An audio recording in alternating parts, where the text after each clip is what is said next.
Құрметті әріптестер, мынау Classroom Screen деген Google-ға жазасыздар.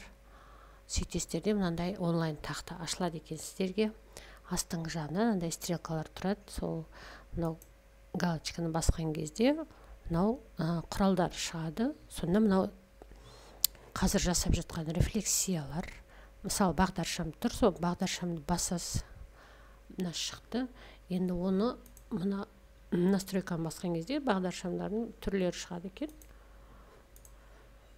Әртүрлі бағдаршамдарды қойып алады екенсіз. Сосын текст жазатын, міне текст деп тұр, текст жазатын. Балаңыздың атын жазасыз, мысалы, оқушының атын. Сосын оны жинақтап әкеліп, былай бағдаршамның үстіне қоясыз.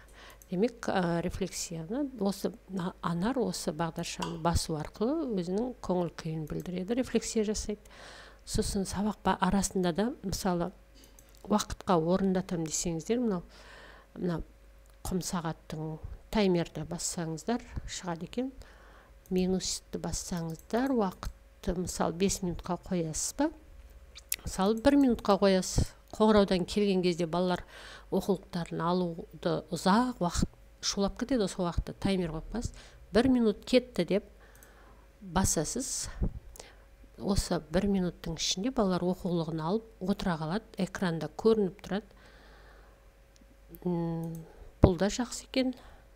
Сосын тағы керек құралдар өте көп екен. Өшіретін болсаңыз, үстінде міне өшірудің белгісі тұр, корзина, соны басасыз, өшеді.